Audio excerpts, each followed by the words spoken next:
Our focus is do good, thrive. It's really rooted in that notion of doing good work in the world and being able to thrive as a business, as an individual, as a community, as stewards of the environment.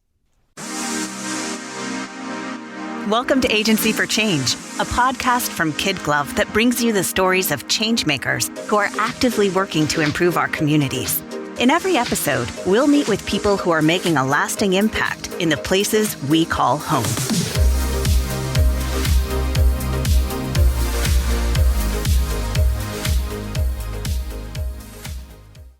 Hey everyone, this is Lynn Weinman, President and Chief Strategist at KidGlov.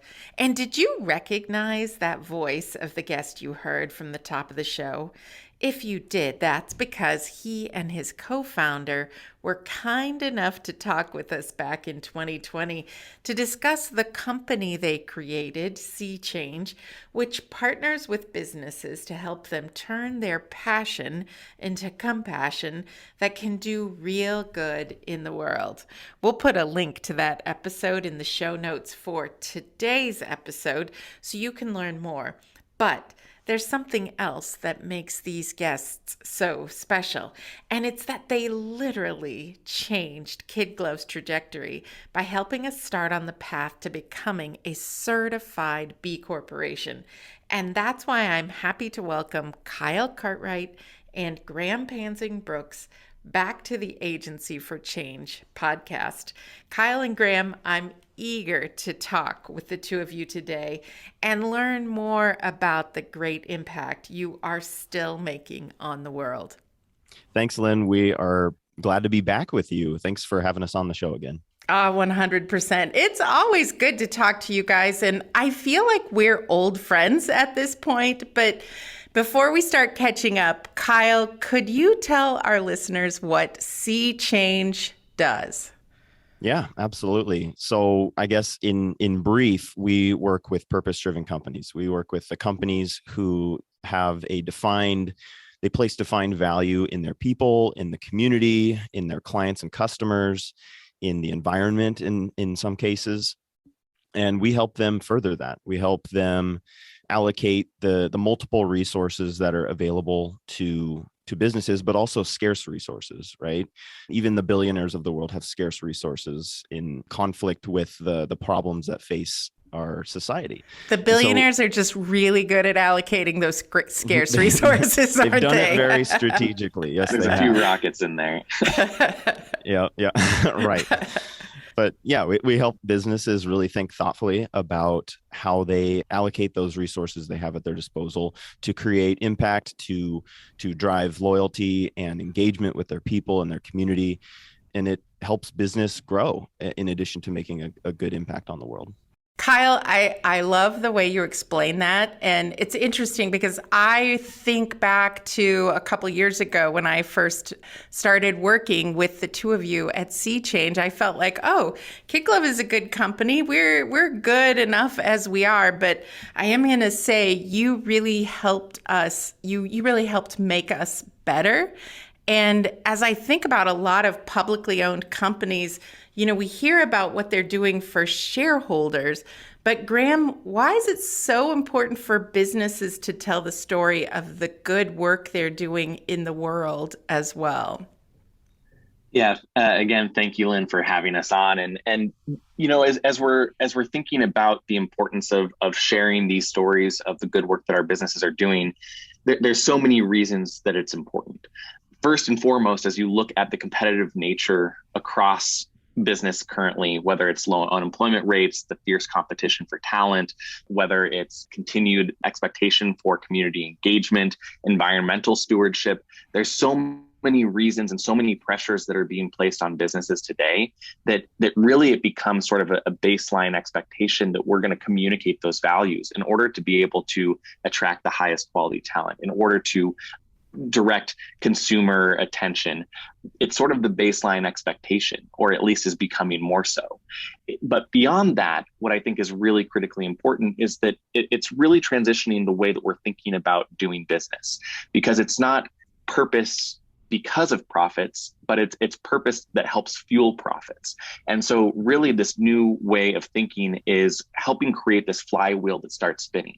Our purpose can actually help fuel the profits that we're making as a business, and thereby our profits can in turn allow us to do more work, whether through environmental stewardship, community outreach, team engagement, benefits. There's so many ways that this flywheel can start spinning to be able to really put business into this new stratosphere. And it's about I think the competitive advantage. And we think that the new competitive advantage here is purpose. And so how do we find ways to get in that competitive race for more good work in the world?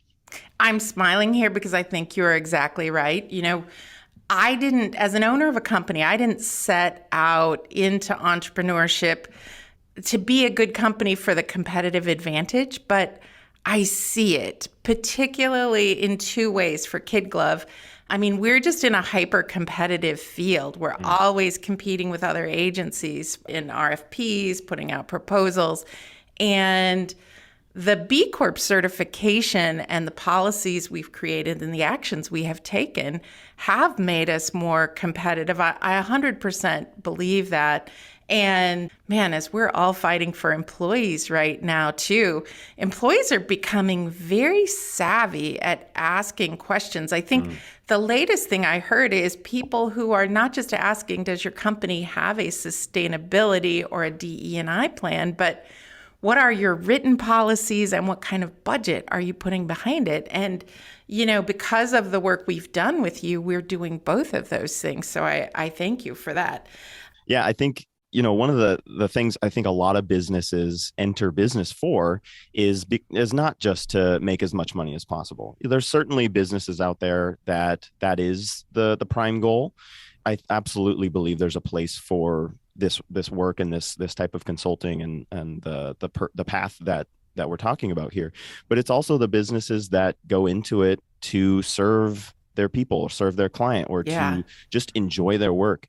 And if that is the stakeholder you're really working to steward, it behooves you as well to think about how are you a competitive business on the profit front and the shareholder front so that you can do more good within the scope of serving your stakeholders. So again, these things are inextricably linked.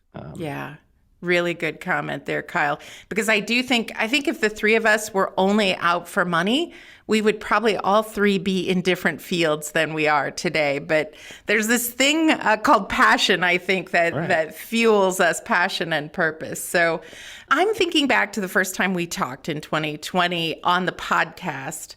We were in the midst of a global pandemic at the time. And here we are 2 years later. I mean, it certainly had an impact on the way KidGlov does business. Kyle, I'm curious, how has the pandemic impacted how SEAChange helps its clients? And if I can add in there, what was it like to be entrepreneurs starting a business in the midst of a global pandemic?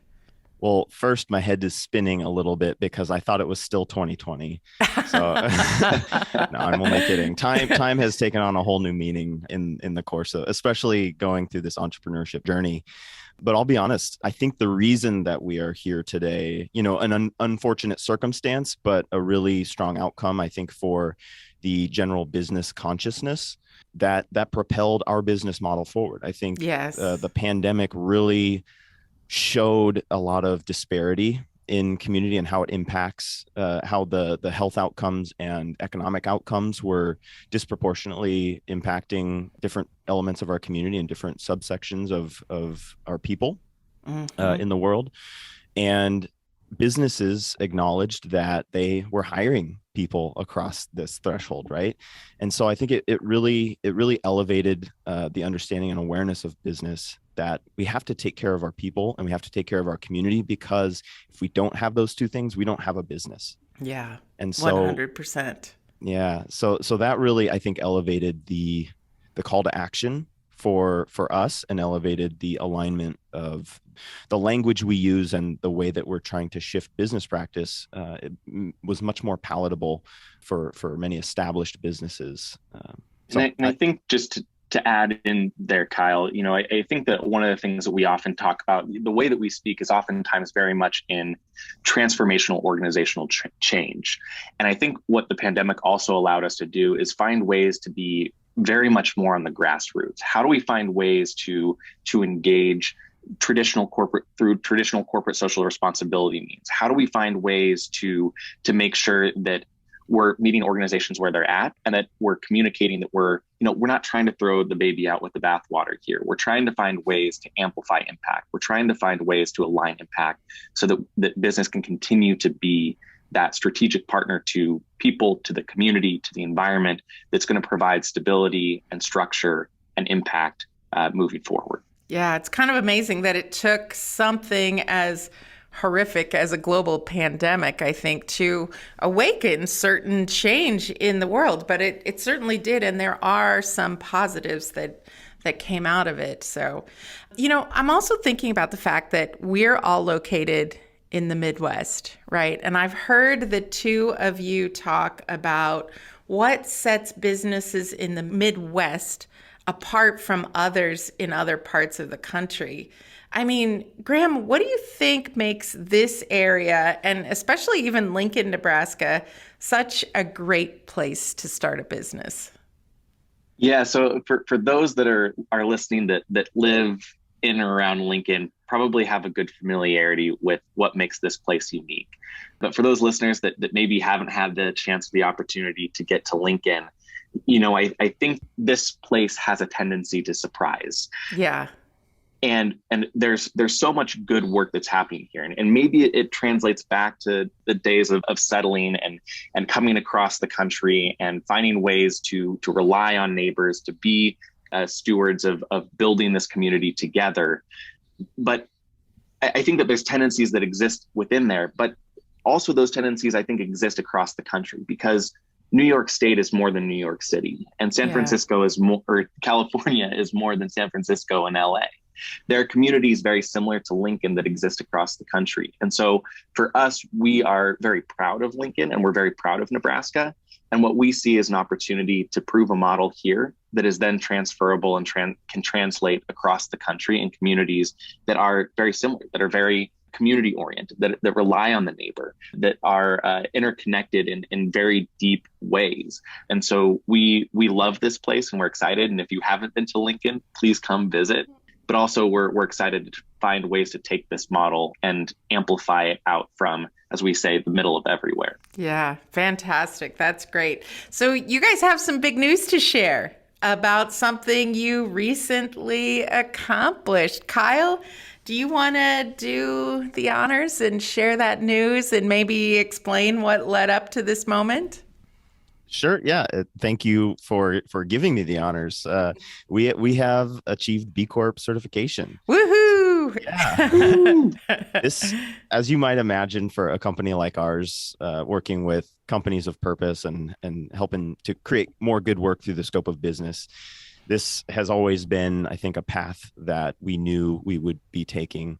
But in the early stage of our company, not really having a lot of structure, not necessarily having a ton of clients and people to really show and prove that we do have all these stakeholder values and they're documented, and that you can show the flow of capital being really intentionally applied. And so as we've grown this last year, especially, it's really offered us the opportunity to go through the assessment process for, I don't know, the third or fourth time, right, Graham? Yeah. And apply the values that we've carried and actually show how they've lived through the course of growing our business. Yeah, how cool. I wish, if I could rewind KidGlov, which was founded 11 years ago, to think about being that intentional and purposeful early on. Like, I just think you guys are on such a great trajectory because of that. And I'm curious, Graham, when you both founded SEAChange, was becoming a B Corp always part of the plan? Yeah, so we knew from the get-go that we wanted to be a purpose-oriented business in whatever way and context fit. And so B Corp certification was something that we were certainly aware of and wanted to pursue and had aspirations and dreams that we would be able to accomplish one day. But I also think that it's just the start. Lynn, as you know, the certification is wonderful and it provides a great celebratory moment to recognize the good work that has allowed us to get to that point. But there's also a recognition that the journey doesn't end. Right. And we often talk about, in the same way that you and I are on a lifelong journey of personal development, our businesses need to be on a lifelong journey of corporate development, because hopefully our businesses will outlive us. Yeah. And so if that's the case, then the businesses can be a legacy of this good work that we're doing today. And so for us, again, B Corp certification was a wonderful celebratory moment, but we also want to be thinking about the long term. What is the legacy in 50 years, in 100 years, in 200 years? That's what we want to build towards, is a sustainable, vibrant business that is going to be rooted holistically, top to bottom, in purpose. Yeah.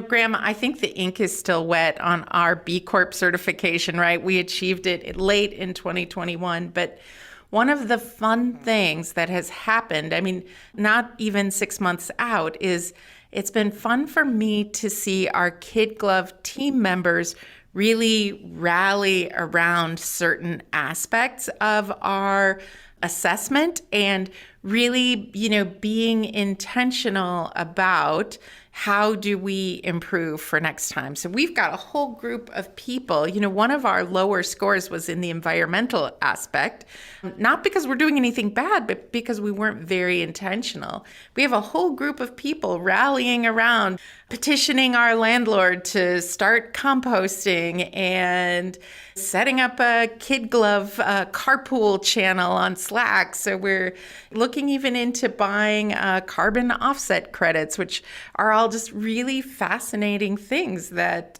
we can do. And there are other aspects as well, but that has been a really cool aspect of it.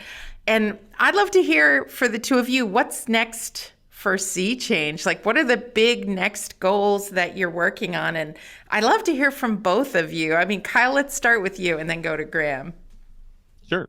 I think big picture, we want to grow this movement from the center of the country, from the middle of everywhere, but it doesn't stop there. Yeah. Right. So we have talked a lot about what does that look like 5-10 years from now? What does our team need to start to look like?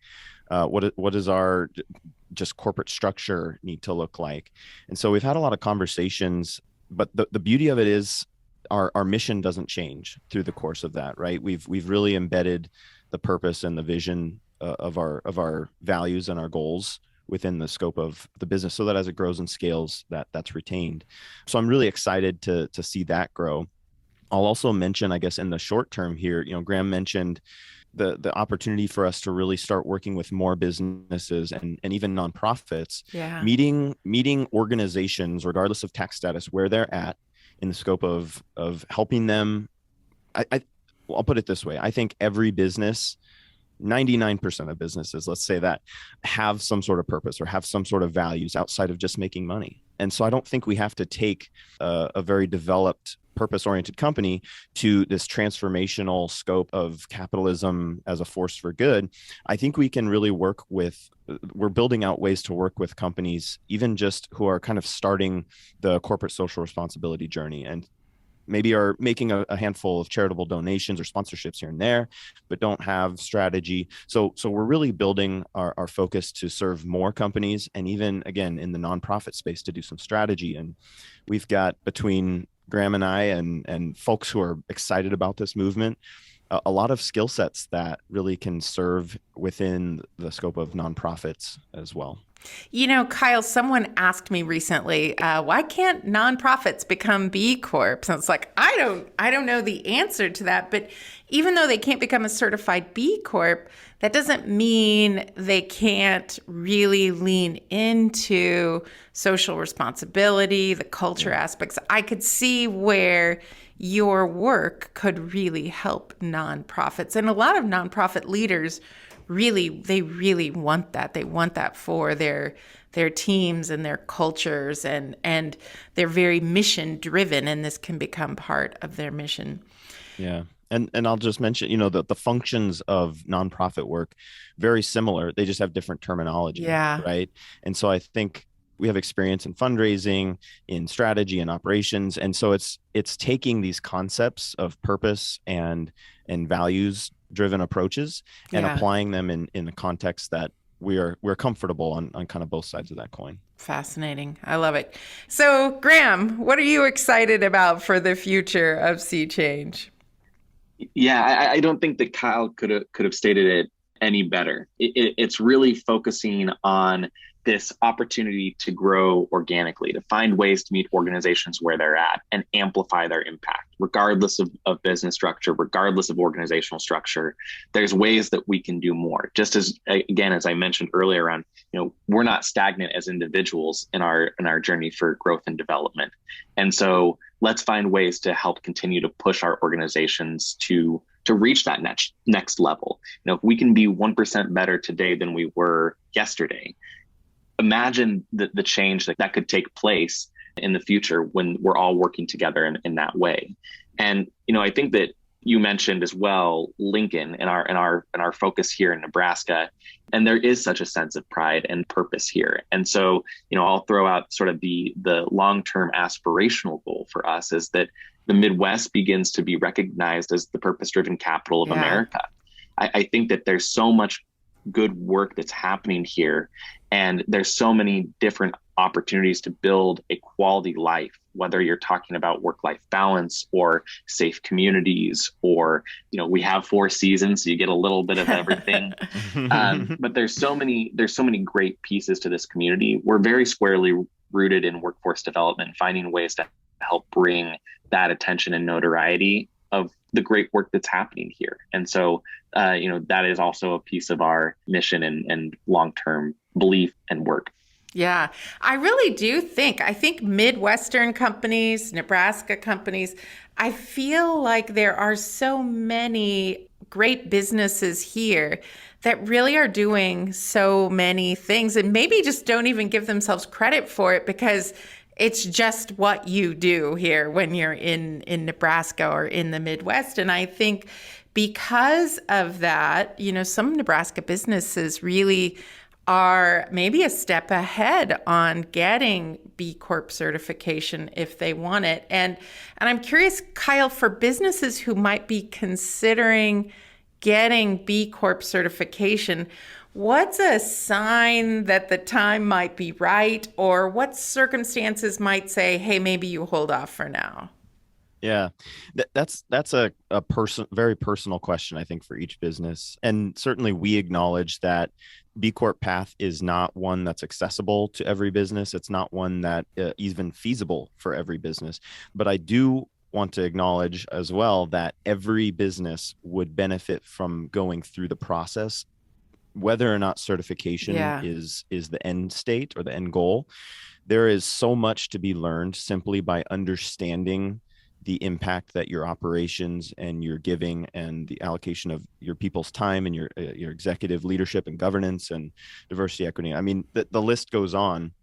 There's so much value to be gained in just understanding the intersections of all of these things and how they create impact, because then you retool so that you have focus and you can tell a great story and engage again those stakeholders. That's to me, that's what it's all about. Yeah, I've been on record as saying the first time we met and talked about what you all do and B Corp certification process, my thought was, yeah, that's all nice, but I'm a busy entrepreneur. I don't have time for that. And then kind of circumstances changed for KidGlov from a standpoint of we decided to really define our purpose as helping those who are mission-driven, socially conscious, impact-driven.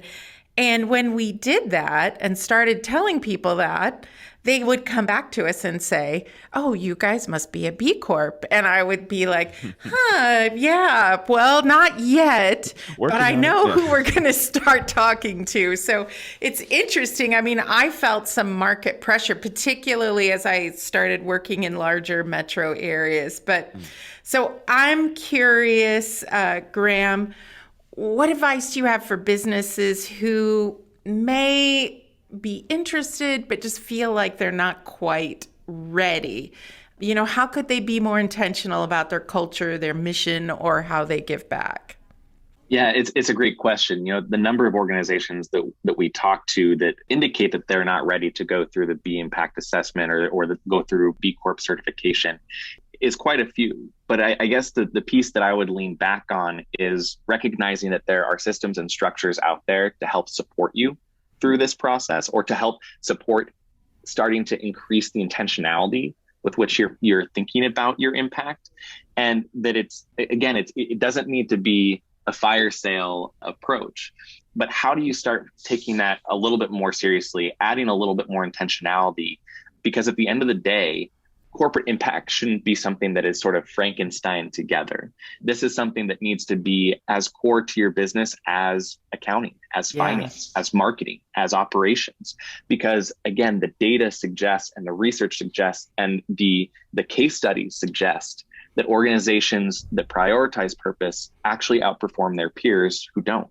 Yeah. And so for those busy entrepreneurs, for those individuals that are being spread thin, one of the ways I think that we see to help organizations get re-energized, to find a fuel and a passion, is really, again, prioritizing impact. Because at the end of the day, Kyle and I, as much as we're talking about these aspirational things, are capitalists. Mm-hmm. And so how do we find ways to make sure that we're bringing our businesses into the 21st century, understanding, appreciating, recognizing the data, the research, and the case studies that are out there, and starting to implement that more holistically, even if it's just one step at a time. Yeah. Adding just a little bit more intentionality helps move us forward in a great way. Yeah, I think that's great. I think too, people can see it when you're not authentic too, right? So if your purpose is just, or social consciousness is just surface level. Lip service. Yeah. The first people that will see it will be your employees, right? Yeah. And then they'll be disillusioned, and then your clients and prospects and communities will be disillusioned as well. So it's got to be deep. And you don't have to look far for examples of that too. In the 70s and 80s, when environmental stewardship was such a big conversation topic, greenwashing was a common issue. And so, I think that, again, to your point, Lynn, there is being authentic, being true to those values is something that can't be faked. Yeah, it is something that sort of is very transparent and screams out if it's something that's just being done because that's what you think is expected of you. Yeah. Since I know you guys, I know how smart and passionate you are, so I'm really excited to ask you this next question. It's my favorite question on every podcast. Our listeners know that I am inspired by motivational quotes, and so I'd love to hear some original words of wisdom. And Graham, let's hear from you first, and then let's go to Kyle. Yeah, so the quote that comes to mind is one that we created as a part of SEAChange, and so I don't mean to have a cop out here, but our focus is do good, thrive. It's really rooted in that notion of doing good work in the world and being able to thrive as a business, as an individual, as a community, as stewards of the environment. Yeah, that's awesome. Those things definitely go together. Doing good and thriving, for sure. Excellent. Kyle, how about you? Motivational quote from Kyle Cartwright. Yeah, something, a value or kind of a characteristic that I've seen as a theme through my growth and development has been humility and a learner mindset. And so that is really important to me. And so something that I've struggled with as well at times is asking for help where it's needed. And so I think, I don't know, I came up with this on the spot. It's really revolutionary, but don't be afraid to ask for help. Yeah. Good one. It's a good one, right? Why is that so hard for us, right? And I think as entrepreneurs, I remember I still ask for help, but in the early days too, the people of this community were so generous to me in their advice, right? And, a couple of people took meetings with me and they just helped me get started, and asking for help in a lot of different ways is really important. So both of you, those are awesome. So for our listeners who'd like to learn more about your work, how can they find out more about SEAChange? Yeah. a lot of simple ways. SEAChangeLTD.com, and that's C as in SEA, change LTD.com. Come check out our website. Our emails and phone numbers and all that good stuff is on our About page. That said, if you want to reach us via this podcast, Kyle C at SEAChange LTD and Graham PB at SEAChange LTD. We've got a podcast as well, if you're okay with us. A great podcast. Yes, absolutely. Thank you. I would highly recommend it. It's a great listen. Thank you. It's called The Stream of Conscience. So a little play on words there. Stream of Conscience podcast. Find it on all the places you would stream, right alongside our favorite, Agency for Change. There you go. It's the 1-2 punch of podcasts there. That's right. That's all you need. Right. That's all you need. And Fantastic. of course, LinkedIn. You can find Graham and I on LinkedIn. Great. So, we'll have all those links in the show notes as well. So as we wrap up our time together today, another just great, fun, rewarding conversation. Graham, what is the most important thing you would like our listeners to remember about the work that you're doing?